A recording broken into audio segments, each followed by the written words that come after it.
Assalamualaikum warahmatullahi wabarakatuh. Perkenalkan, nama saya Mufidatun Nida. Saya adalah mahasiswa UIN Syekh Nurjati Cirebon. Pada kesempatan kali ini saya akan membahas tentang adab wudhu. Adapun video ini dibuat semata-mata hanya untuk memenuhi tugas ujian akhir semester mata kuliah Literasi Digital Kitab Kuning yang diampu oleh beliau Bapak Dr. Zainul Alim LC.MA. Semoga saja apa yang saya sampaikan bisa bermanfaat untuk semuanya dan bisa diamalkan bersama-sama. Adab mandi.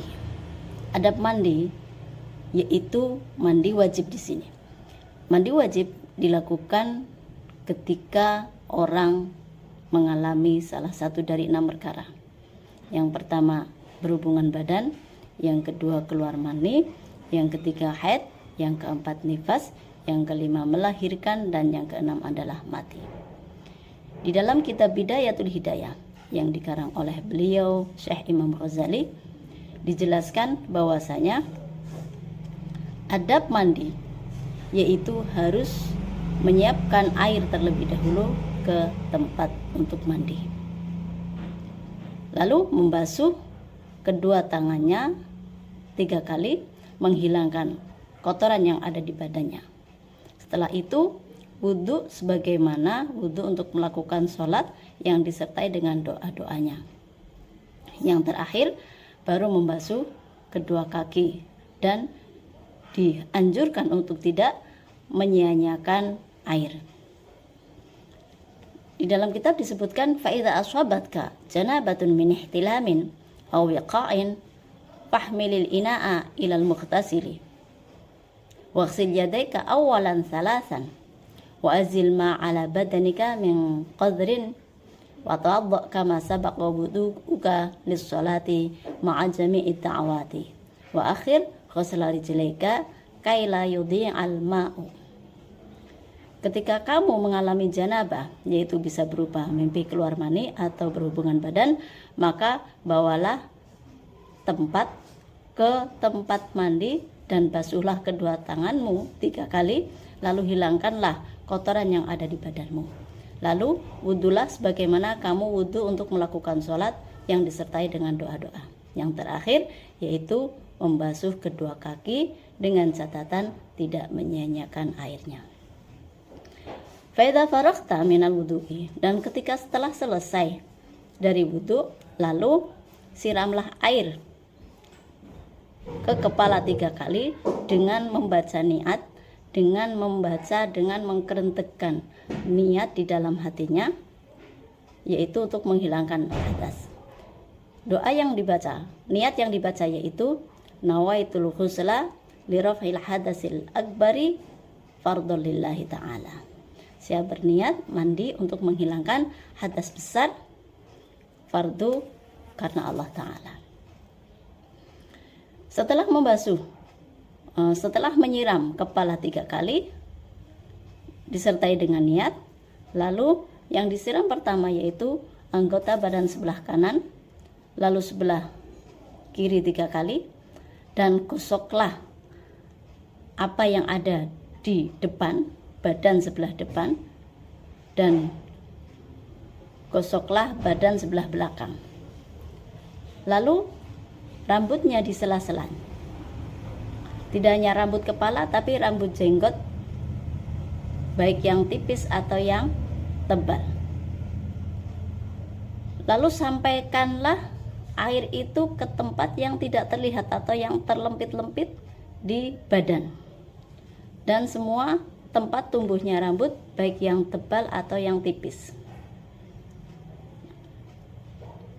Di dalam kitab Bidayatul Hidayah yaitu dijelaskan fa idza faraghta minal wudu'i fasabbil ma'a ala ra'sika salasan. Ketika kamu selesai wudhu, maka siramlah air ke kepalamu 3 kali. Wa anta nawin raf'al hadasi minal janabati, dengan niat menghilangkan hadas yang berupa janabah.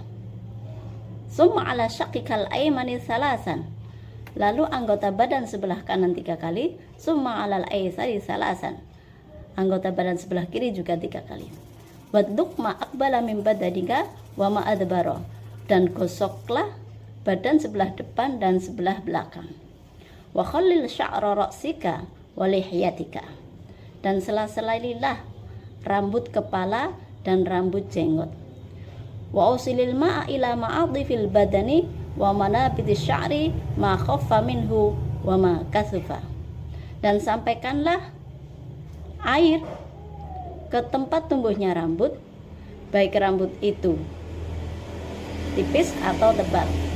Yang paling penting yaitu tempat yang terlempit di badan. Apabila orang yang gemuk, pasti lempit-lempitannya itu banyak sekali. Wahdar, dan selanjutnya setelah menyiram air ke seluruh badan, lalu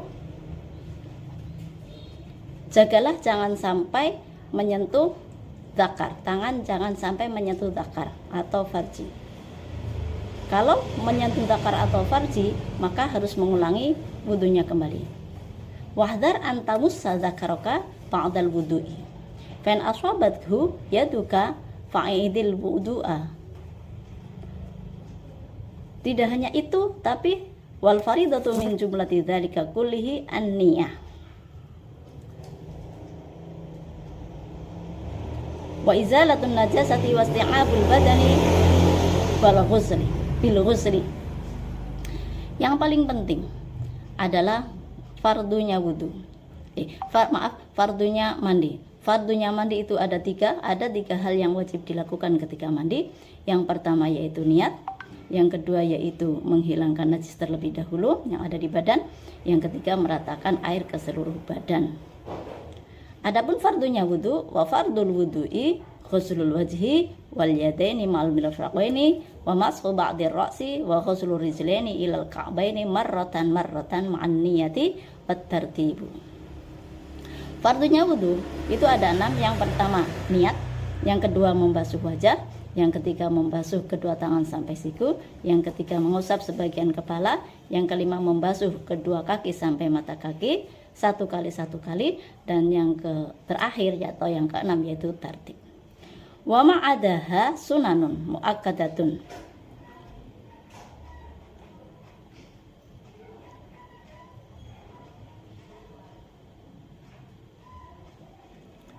Fadluha kasirun wa sawabuha jazilun wal mutahawinu biha khasirun bal huwa bi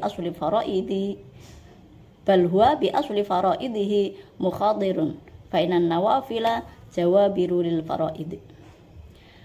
Adapun kesunatan selain yang fardu itu disebut dengan sunnah, dan keutamaannya banyak sekali, pahalanya juga banyak. Adapun orang yang menggegampang perkara sunnah itu, dia akan menjadi orang rugi. Kenapa? Karena kesunatan itu bisa menambal sesuatu yang fardu. Kesimpulannya yaitu ketika seseorang mengalami salah satu dari 6 perkara yang mewajibkan mandi, maka orang tersebut diwajibkan untuk mandi, dan mandi sebelum mandi disunatkan untuk wudu, dan di dalam fardunya mandi itu harus niat menghilangkan najis yang ada di badan.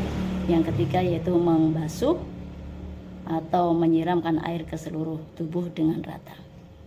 Semoga bermanfaat. Yang terakhir yaitu segala maaf saya ucapkan, semoga bermanfaat. Ihdinas siratal mustaqim. Wassalamualaikum warahmatullahi wabarakatuh.